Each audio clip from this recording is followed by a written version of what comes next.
आम्ही आलोच. हा इकडेच थांबा तोपर्यंत. केदार, हो? इकडनं राईट गेल्यावर एक बुटीक आहे, म्हणजे माझ्या ओळखीचंच आहे. त्यांच्याकडे खूप छान कपडे मिळतात ना, आणि त्यांना मी सांगून ठेवलंय आपण तुझी दया काकांची आणि युवराची सगळी शॉपिंग इकडनंच करायची, पण तुला आवडले तरच घ्यायचे. ओके चल. आणि सगळ्यात महत्त्वाचं म्हणजे तू उठून दिसायला हवास, कारण तू उत्सवमूर्ती आहेस. आणि ऑफकोर्स तसं मी डिझायनरला सांगूनही ठेवलंय, म्हणजे तो तुमचे कपडे अशाप्रमाणेच डिझाईन करेल जेणेकरून तुम्ही दोघंही उठून दिसाल आणि लग्नाबद्दलची तुझी सगळी स्वप्न पूर्ण होतील. केदार बरं, आणि एक गोष्ट, तुम्ही दोघांनी कलर कोऑर्डिनेट करायचंय, म्हणजे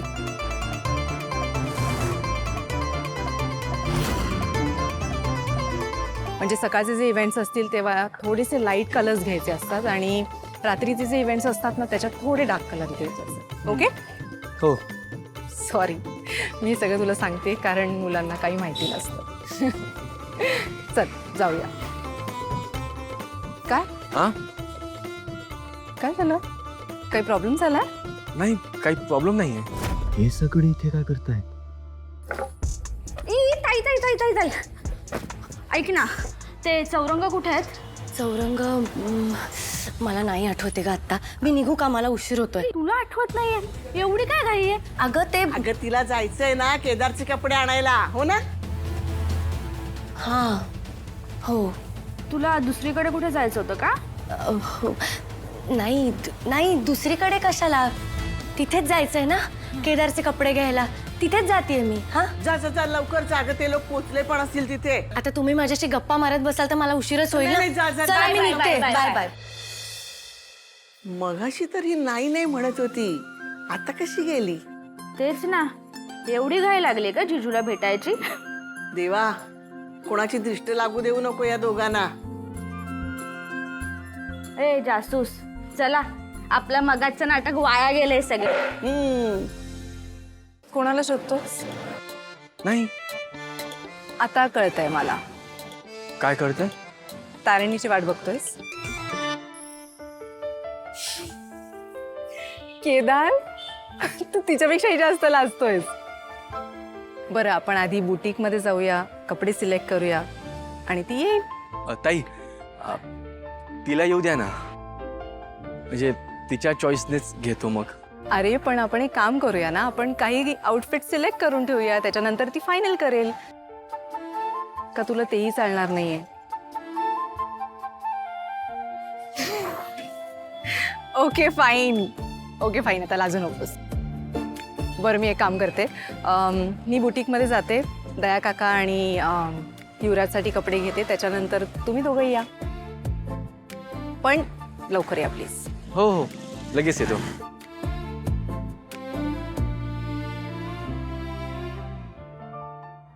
चूक झाली तुझ्यावर विश्वास ठेवून. त्या दोघांच्या लग्नाची तयारी सुद्धा सुरू झाली.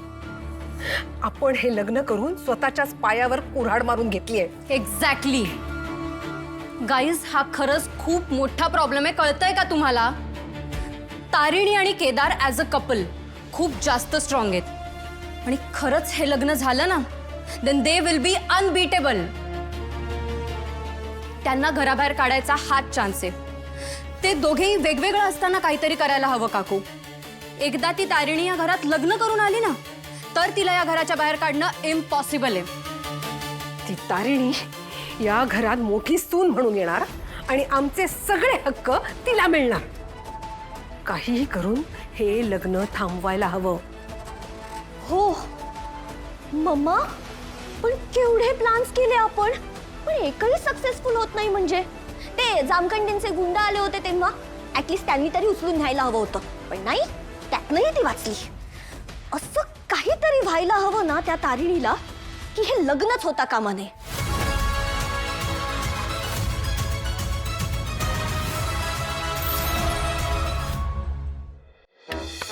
अरे तुम्ही इथे काय करताय? अरे कोणी बघितलं तर? अहो कशाला कोण बघेल? तुम्ही कसली शॉपिंग करताय? अहो आपल्या टीम तारिणी मधलं पहिलंच लग्न आहे तर आम्ही शॉपिंग केलीच पाहिजे ना. हे काय नवीन कपडे ते बघा दाखवतोय का? पॅन्ट पण घेतली सर.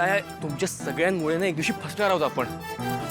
अरे तुम्हाला माहितीये ना, हे मी हे का करतोय, हे लग्न वगैरे कशासाठी करतोय माहितीये तुम्हाला? हो माहिती आहे ना, तुमचं बॉसवर प्रेम आहे म्हणून. ते नाही, ते आहेच, पण सिच्युएशन काय आहे सध्या? काय म्हणजे काय? जे आहे तेच बोलतोय तो. असं काही नाहीये. म्हणजे तुमचं बॉसवर प्रेम नाहीये का? अरे हे ड्युटी आहे ना, म्हणून बॉसची ऑर्डर आहे. अहो ऑर्डर तर माझी बायको पण देते सर. आणि मी कसं असं चिडी चुप सगळं ऐकतो मग. अहो कमांडर, ही तशी ऑर्डर नाहीये. Relax sir, sir relax. ए काही नका बोलू. केडी सर मला सांगा, आत्ताची नाही, आयुष्यभर बॉसची ऑर्डर फॉलो करायची तुम्हाला इच्छा आहे की नाही? खरं सांगा. तुम्हाला जॉब गोल्स बरोबरच त्यांच्याबरोबर कपल गोल सेट करण्याची इच्छा आहे की नाही? बॉस शिवाय दुसऱ्या कोणी चपात्या बनवलेल्या आवडतील तुम्हाला? आयुष्यभर बॉसचा ओरडा खायचाय का रे? नाही. अहो बॉसला बघितल्याशिवाय तुमचा दिवस चांगला जातो? नाही. तुम्हाला तुमचा आणि बॉसचा फोटो सोशल मीडियावरती शेअर करून माय व्हॅलेंटाईन असं लिहायचं आहे की नाही? नाही.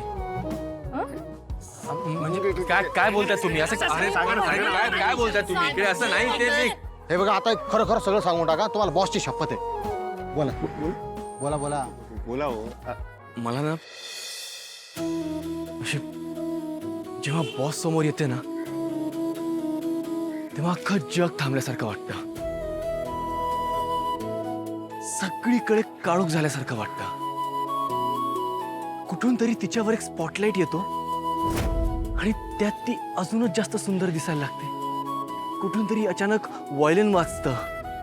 आम्ही दोघं त्यामध्ये डान्स करत असतो. सगळं जग मला सुंदर दिसायला लागतं आणि त्यात मला बॉस सुद्धा खूप सुंदर दिसते. असं वाटतं की मी आयुष्यभर बॉस सोबत राहावं. अहो मग यालाच तर प्रेम म्हणतो ना केडी सर. आता तरी सांगा तुमचं बॉसवर प्रेम आहे का नाही? ओ केडी सर, प्यार हो ना तो वो आंखों में दिखता है. आणि तुमच्या डोळ्यातलं प्रेम आम्हाला दिसतं हो सर. तुम्हाला बॉसला बॉस म्हणून नाही तर लाईफ पार्टनर म्हणून पाहिजे ना? सांगा ना. अरे हो, आहे माझं प्रेम तिच्यावर. माझी इच्छा आहे तिला माझ्या आयुष्याची बॉस बनवायची.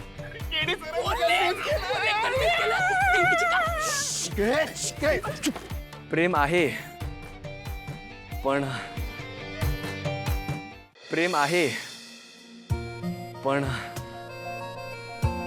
पण आता त्यांना त्यांच्या भावनांपेक्षा ड्युटी महत्वाची वाटते, हो ना?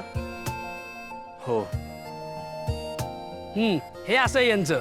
अहो केडी सर, ड्युटी काय मरेपर्यंत करणारच आहोत आपण. मी काय म्हणतो, तुम्हाला एक संधी मिळाली आहे बॉसचं मन जिंकायची. असं समजा, हे मिशन होईपर्यंत देवाने तुम्हाला एक अशी संधी दिली आहे, बॉसचं मन जिंका ना तुम्ही. काय बोलता? तिचं मन जिंकायचंय मला. तिला माझ्या प्रेमात पाडायचंय. अहो मग बोलून टाका ना केडी सर. एवढं सोपं नाहीये ते. मला माहिती की तिच्या मनात त्या फिलिंग्स नाहीयेत ज्या माझ्या मनात आहे. आणि जेव्हा तिच्या मनात येईल तेव्हा तिच्या डोळ्यात दिसेल मला. तोपर्यंत मी नाही सांगणार. Very good sir, that's the spirit. That the spirit. बोला आता आम्ही काय मदत करू? अरे नाही नाही नाही, तुम्ही काही मदत करू नका. एवढंच करा की बॉस समोर काहीच बोलू नका. बरं नाही बोलणार. आम्हाला माहित आहे बॉसच्या मनात तसं काही नाहीये, पण तुमच्या भावना खऱ्या आहेत. सो लग्न एकदम एन्जॉय करा आणि आम्ही एन्जॉय करणार ना लग्न. लग्न हो ना, सगळ्यांचं लग्न.